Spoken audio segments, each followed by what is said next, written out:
So welcome along to another virtual press conference. This was done actually a couple of weeks ago, but I'm doing this live for you, so this is going to be revealed today right here on the channel.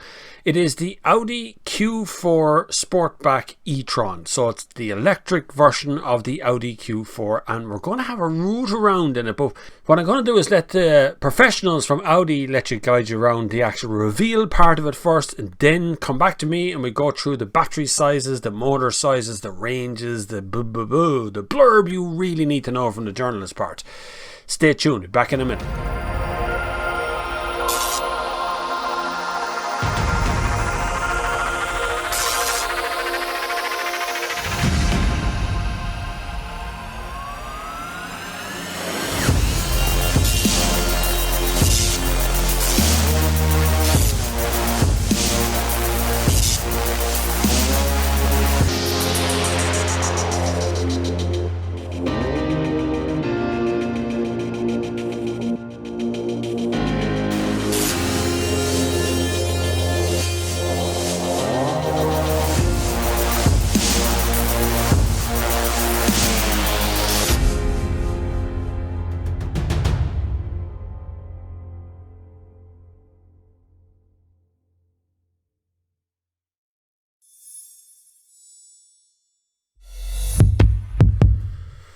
Well, there's your first look at it. That is the first reveal of the car. Now, before I get into the real detail and the meat behind this entire thing, I want to let the Audi designer have his say about why it looks like it does. So you'll get an idea of why I think it looks like it does.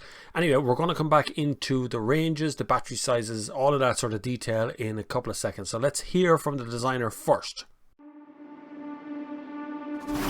This is the Audi Q4 Sportback e-tron concept.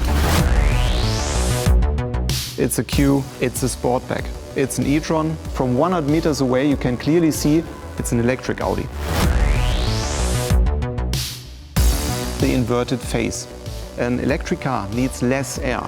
So we were able to close our famous single frame. We covered it and brightened it up and put it into a black mask.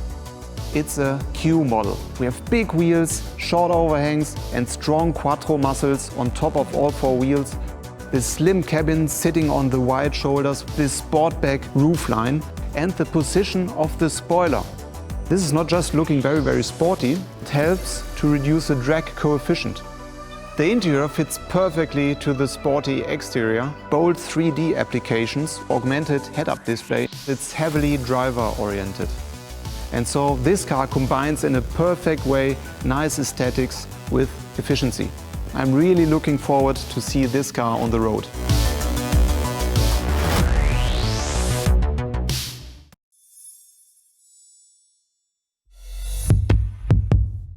And we are looking forward to seeing it on the road as well. Yet another electric car to choose from. I am all in favour of that sort of thing. That's where we want to be, is to have choice and ability in the market and have it at least some way affordable.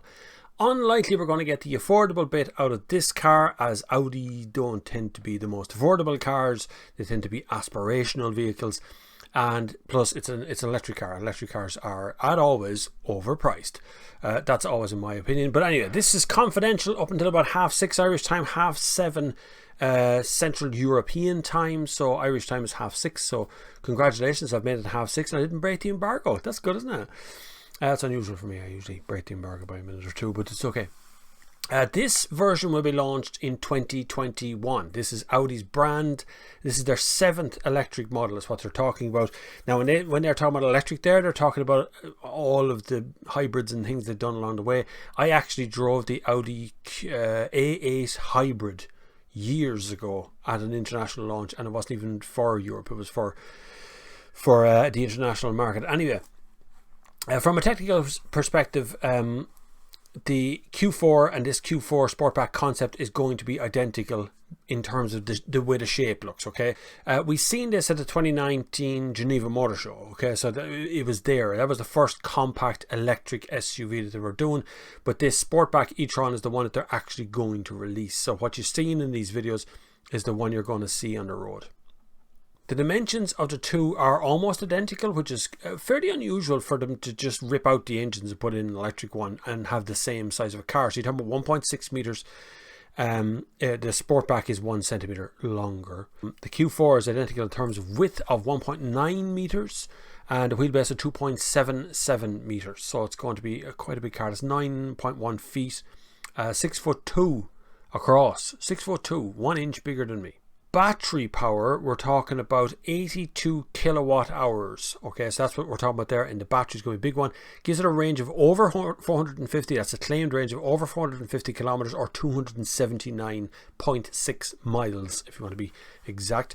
And that's WLTP standard, so that's where it's going to be. That's what they're talking about. They say they can do over 450 kilometers in a tank of this, so about 280 miles, which would be quite nice. I can group at the moment because it's modular. They can make it longer, smaller, wider, whatever they want to do with it, and they can do it at a very affordable price. That's the big thing here. That's, I think, where Tesla's going to be murdered on this sort of thing, is that Volkswagen's modular system means that they can roll out that modular platform across all the brands that they've got, which saves a lot of money, a hell of a lot of money. Okay, so we know why it is a Sportback. It's got that slopey back that goes down and what they call a dynamic curve. The roofline transitions into a significantly inclined D-pillar. The Audi Q4, because of that steepy angle, the Audi Q4 looks longer and fatter, I suppose, than its standard E4 or Q4. Now, the interior is where it's actually got a little bit more attractive. You're looking at there's a lot of electronics in this, guys, right? So this is where you got to be a tiny bit nervous in that mechanical stuff. I mean, how dependable were Speedos with a mechanical dial in it, right? Dependable being cars that are now the thick end of 100 years old still have needles that go up and down, because they're very dependable in a mechanical sense. Electronic screens, I don't know how dependable we're looking at, whether they can be totally replaced, or what is the cost if you have to replace that whole dashboard. And just not taken away from it, I really love being able to flip the screens and turn them into other things and have what I want displayed on the screens in front of me. That's brilliant. I love that.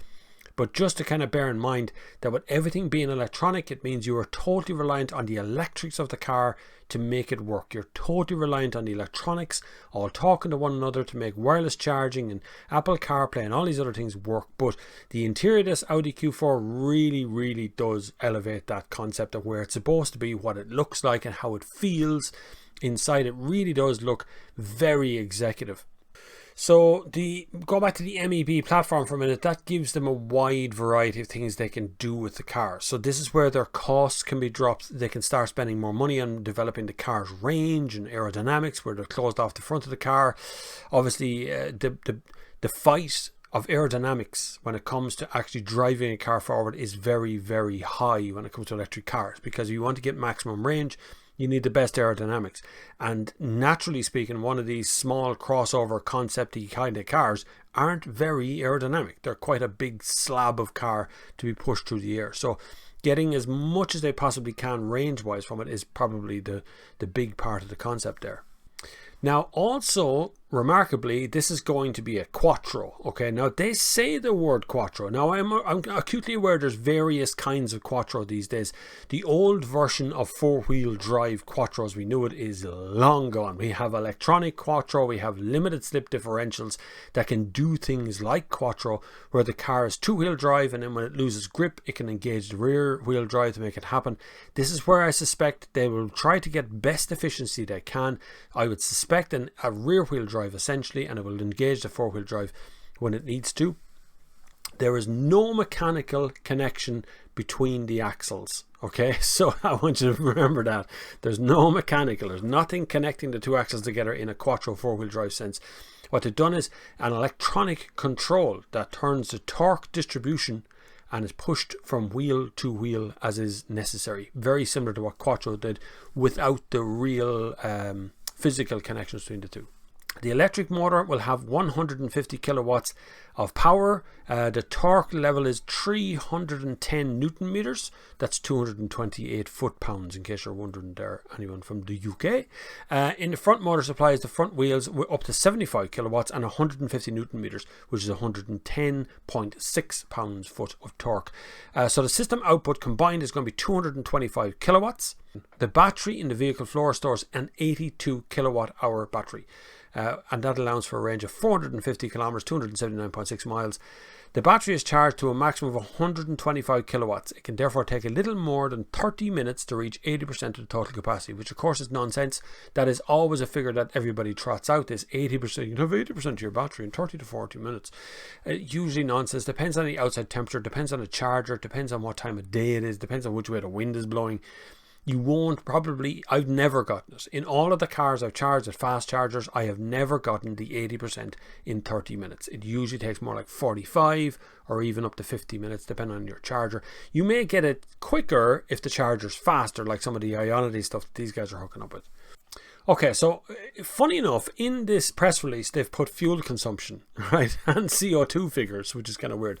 So Audi e-tron 50 Quattro, which is their kind of entry-level version of this thing, it's going to have electric power consumption in kilowatt hours over 100 kilometers of 61 or 61.2 miles of 26.6 to 22.4 WLTP, or 24.3 to 21.9 in NDEC. There you go. I'm sure that means something to somebody out there, but that's kind of their version of electric miles per gallon, right? Essentially. The combined CO2 emissions is, guess what it is? Go on, guess. Let me hear you guess. Write in the comments if you put in a guess. If your guess is the same as mine, you're going to win my ultimate devotion. So the combined CO2 emission of the new Audi e-tron is, well, 0. That's what they say, 0. Of course it isn't 0. It is only 0 because there's no tailpipe. It's only 0 at the tailpipe itself. It is not 0 in the production of the car, although it's much lower than petrol power. So we're going to have a 50 Quattro, 55 Quattro. To me, it looks excellent, and it really does give me a bit of a choice in the market, which is what I'm looking for. And it's my main criticism that's left of electric cars. Range isn't really a criticism anymore. You can now go pretty much anywhere in the country at a reasonable speed. You can now get your charging when the charging stations are operational. You can get charging pretty much anywhere. If you've got a home charger, now is the time definitely to get your home charger in. You know, everything's going electric in that respect. Everything's going to have an electric range. I don't think electric's going to take over anytime soon. I think it's going to take a lot longer than people are predicting. But right now we're starting to march towards electric. So it wouldn't be any harm if you're getting like solar panels in to start weighing off for a battery capacitor inside your house, for a plug-in power point for electric cars. Because I foresee it coming at some point in the next couple of decades where even a die-hard petrol van is probably going to have an electric car too. So if you're at the top end of that scale, possibly this Audi Q4 Sportback e-tron concept will suit you a little bit better. We will see it next year. Hopefully we will see it come out on the market here in Ireland very quickly after that, probably in the summer or so.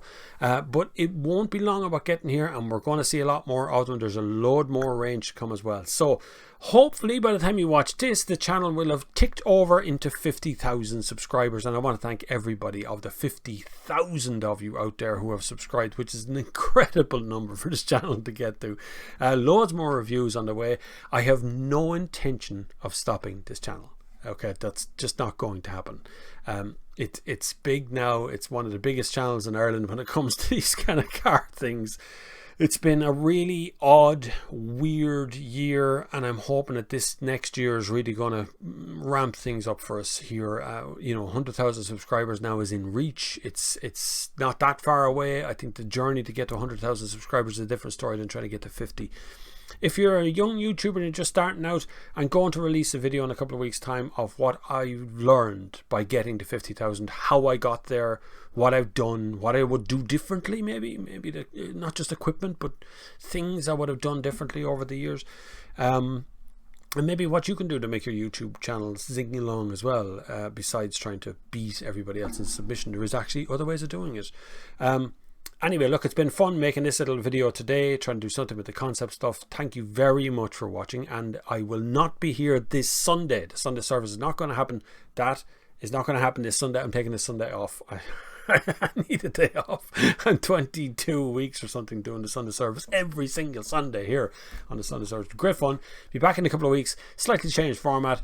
A bit more fun, a bit more crack, and we'll be back to normal. Anyway, thank you very much for watching. Please check out the list of links down below to support the channel. You can join, you can do memberships, you can do Patreon, you can do PayPal, you can do whatever you like. But at the very least, the very free option for anybody to do, and it costs you nothing, is to just click the subscribe button. So click on that, hit the subscribe, and until the next time, I will see you on the far side. Once I stop playing.